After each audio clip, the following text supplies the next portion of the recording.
My name is Emily Kennedy. I'm from Porters Lake, Nova Scotia, but currently living in Kentville in the beautiful Annapolis Valley.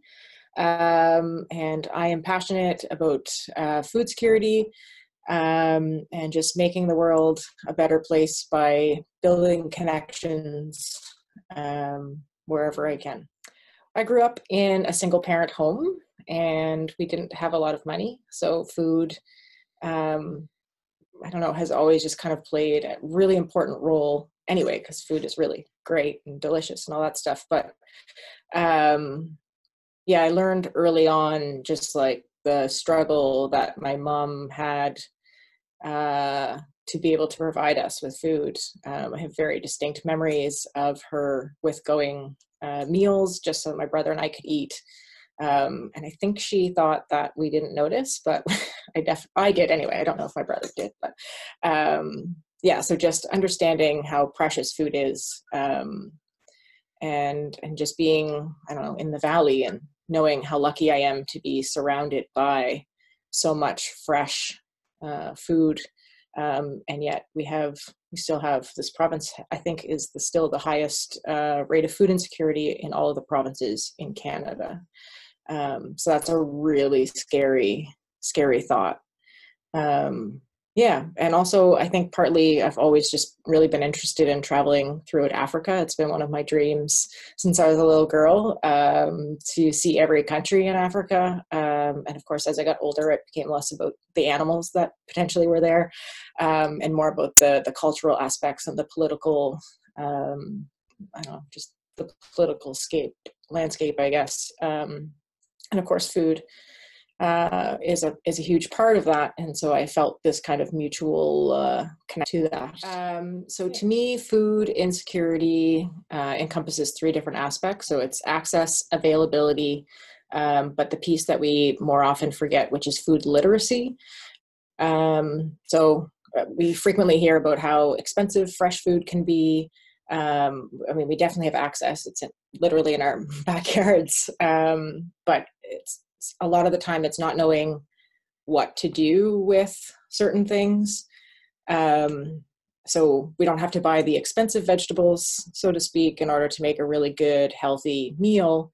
But sometimes the cheaper ones are the ones you have to be a little more creative with, or that are not necessarily as easy to work with. But just with that little bit of knowledge, you can really make a huge difference. So my first experience on the continent was actually in Ghana. I was part of a 3-month volunteer internship, kind of one of those pay-to-play positions, which was a great learning experience, but I would not recommend them for anybody because I feel they do a lot more harm than they do good, just because there's not really a long-term plan a lot of the time with those positions.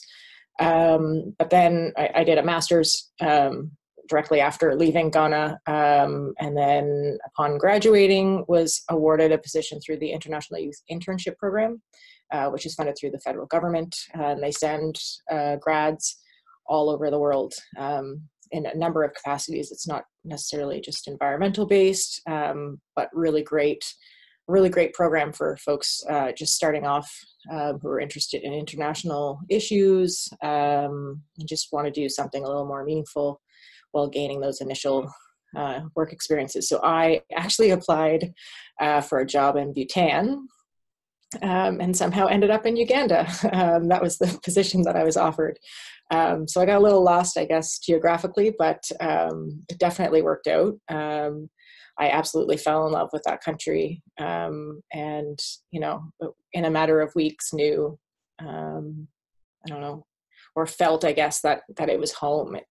It was really great, and so after the internship ended, I think I came home for about 3 months, and much to my brother and my grandmother's disappointment, I packed up everything and was back in Uganda trying to start my own project, and was there for a little over a year before eventually coming back.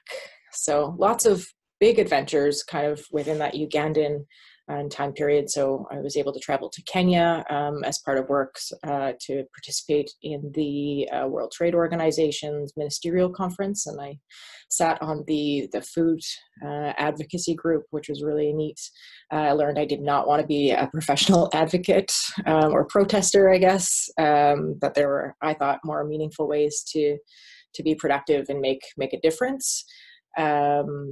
Yeah, and I don't know, while in Uganda, I sat on various committees and helped to shape policy related to climate change, adaptation and resilience policies, food security plans, helped with a whole bunch of research related to food security, probably one of the most impactful being the link between food insecurity and child trafficking in the eastern part of the country, which was devastating to see the results and to hear small children talking about their fears of being trafficked, and just really incredible experience all around. Yeah, I think a lot of the time in the West, we picture those World Vision commercials where there's the extremely impoverished, malnourished children with like the flies swarming all around them. But that was not my reality at all, where I was for the most part. In certain spots, I mean, it was very obvious that there was food insecurity, but not in the way that we have traditionally told the story of what Africa is. So I'm not sure even how to describe it. I just kind of saw everybody out farming, and especially I was involved with food security work. So frequently was with farmers, learning about smallholder farmers, which would be somebody who has under an acre of land. Yeah, so a lot of them are doing that kind of as a secondary, that's kind of their side hustle, I guess, if you will, or even just for household consumption. So there's food being grown everywhere. Also helps that Uganda is probably the most agricultural country on the continent. It's known as the breadbasket of Africa. So not as prevalent, I would say. It's interesting though, because for my master's, I looked at kind of the drivers for why people donate during certain emergency environmental disasters and not others.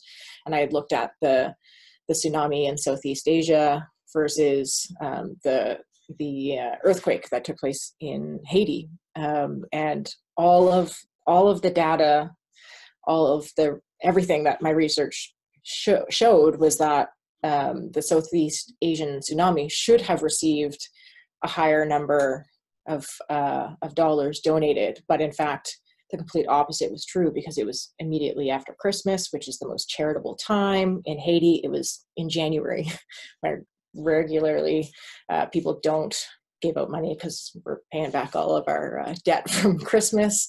It's also we're more likely to go to places in Southeast Asia, so it's more recognizable. It's in movies that we see. We don't really see that in Haiti.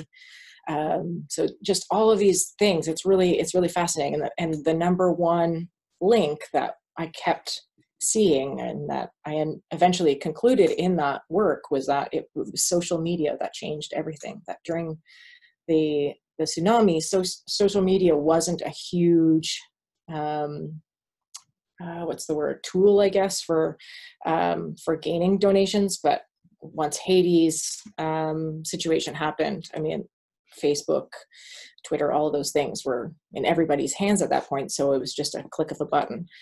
So it's really fascinating. But again, those are still two really negative stories. And it's also a lot, I mean, we're desensitized quite a bit when we see the same thing over and over again. And frequently it's not one specific person that we're talking about. It's an entire community or country or continent that gets spoken about. So it's really difficult for us to make that connection and want to act, because it's kind of like that drops in the ocean theory that, if I give $5, is it really going to make a difference when there's, 3 billion people that really could use all of the money?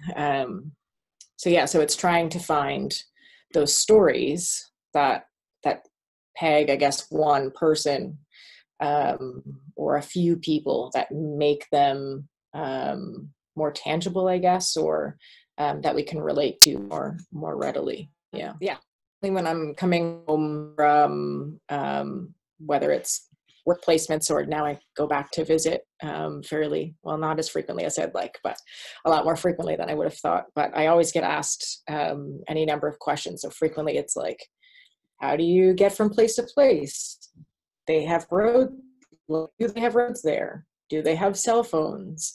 And really, it's not a lot different from where we are here. I mean, there are some differences, but I think we all have it in our head that because of media, that everybody lives in a hut and they wear loincloths and run around with spears hunting things, and that, I mean, I've seen huts, but I've certainly never seen the other aspects. But it's just so much like here, and the people are absolutely incredible. And I don't know. I've also heard, I'd love to go with you sometime, but I don't want to spend my vacation looking at poor people, or, I don't want to be in that. I don't want to feel bad while I'm on vacation. And I understand that, but you don't actually see it because there's just so much life and culture, and it's just such a beautiful, welcoming place to be in. And I don't know if that's true of the entire continent. I've been to 4 countries there, but they've all shown me that same pride for where they're from, no different than we do here. I don't know. There's just, it's such a different culture. It reminds me so much of when I was growing up, and you'd come home from school and pitch your backpack and run and play with all the neighborhood kids. That there was just that really great ingrained community that I don't see as much nowadays. But I felt that almost every day that I was in Uganda in particular, because I was living as part of a community. I wasn't so much of an outsider kind of looking in anymore. I was there for a really a long enough time that I was part of the community, which was really great. So I don't know, I would say just go with an open mind, and just experience everything that you can. It's just such an incredible part of the world, and you'll meet some of the most inspiring and incredible people. And I don't know, just get those ideas of world vision out of your head. You don't need to be bringing things with you to leave behind. Like, there's more than enough capacity there. No. So in Ghana, my focus was, I did a little bit of environmental education, which was great. There was a team of 5 of us actually from Canada that went over together for that project. So we did a little bit of environmental education, which is my expertise, and it related to water security and plastic waste, which was really cool. We actually challenged we worked with junior high kids, and we challenged them to come up with whatever they could using only the plastic waste that they had in their school grounds. And they designed the most incredible, like, there was clothing, there was furniture, there was jewelry. It was just, their imaginations and creativity knew no bounds. And that's still a huge highlight, not just of my time there, but like my entire career in environmental education. I think that was probably like the most incredible thing, and that will be a hard one to break, I think. It's hard to say. I certainly miss it a lot. I haven't gone back to Uganda, but I've been back to Kenya, and we'll be back to Kenya again in October as part of a conference that I've been helping some friends with, and I'm really excited about that. Sometimes I think I would really like to do a more long-term return, but I don't know. We'll see if the right opportunity is there. You never know. So I'm currently I'm working on the connecting people side of things, a lot less food security wise now that I'm back in Canada. I do that kind of more informally through my purchasing choices and supporting friends who are farmers and educating folks where I can. But I'm the connector program coordinator for the Valley region. So my job involves meeting newcomers, new Canadians, migrants, students as well, whether they're about to graduate or recently graduated, regardless if they're Canadian or from anywhere else outside of Canada, and matching them with people in the field that they're hoping to find a career in, that are local, in the hopes that, kind of playing into that, it's all in who you know, which is very much how we operate here, and finding dream jobs, which coincidentally is also how it works in Ghana, in Uganda, in Kenya. Yeah, pretty much anywhere I've traveled, we all seem to think it's unique to us, but yeah, it all is, it's all the same. Yeah, we all have issues of young people not wanting to farm, and yeah, needing to know the right people. It's really amazing how small the world truly is. But yeah, so it's neat to be in a place that I love very much, that I didn't grow up in the Valley, but I spent a good portion of my childhood here, just with family ties, going to Acadia. My brother also went to Acadia, so lots of time spent on campus growing up, and now to call it home. I have a home here now myself, and it's really great to help people that want to live here and see the potential and all of the opportunities that the Valley has to offer. And it's my job to help them stay, which is sometimes big shoes to fill, but we have a lot of success to share as well, which is really great. So.